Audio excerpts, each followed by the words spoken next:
बल्कि अल्लामा सयूती अलैहि रहमत बिल्कुल सराहत करन अ किताब हजरत लिखमस मिफ्ताहुल जन्नह फी इहतिजाज बिस्सुन्नह तथ मज तम बिल्कुल बल्कि तिहुन सह मशवर बयान करन कि गलीज तबको गो खड़ा तमो दोप कि यह उम्मत गसे न दीनदार रोजन कह इन गसे दीन राव इम गसन दिन निश दूर गई क्या वत करो इख्तियार तो वोनुक अक साहिबन अस करो काम हजरतन हज जात बनाओ निशान हजरतन हज तिहुन जिम्मेदार तम दोक इस इंसान मुसलमान हंदिस पैगम्बरस खिलाफ अख लफ्ज बोले सुबह गाश आसन तमिस नसीब कह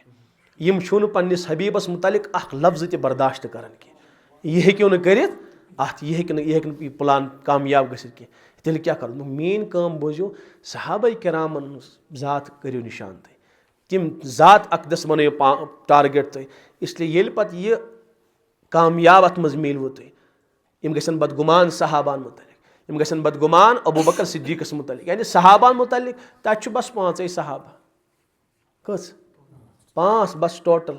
लिखित उसूल काफी मज समझ तुम मेन कथ कस तत क्या बचो यम वातनो कुरान च सहाबा यम वातन मुकद्दस इरशाद यम वातन सुन्नत यम वातनो नबी सुन हरफ हरफ अस्तामत यम वातनो अदाय नबुवत यम वातनो दीनी नबुवत अस्तामत अगर यम हटन दरमियानस मस तेल क्या कुरान रोज न कुरान कह अहदीस रोजन न कह नबी सुन मुकद्दस सुन्नत रोजन न कह ज़ात नबुवत तथ पे हेक एतमाद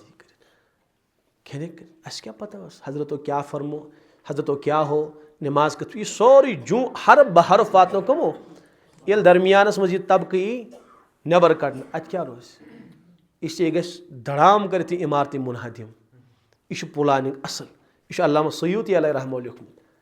अत रोज कहें पत अलबत्ता गोड अत मज गो कामयाब गई हर फर्द बशर गि सहाबन मुतलिक बदगुमान गसन या खुस मुनाफिक या खुस नौज़ुबिल्लाह जहन्नमी या खुस यूं या खुस कज़ाब या खुस लानत करना या खुस हक करना क्या सोरी निज़ाम खत्म।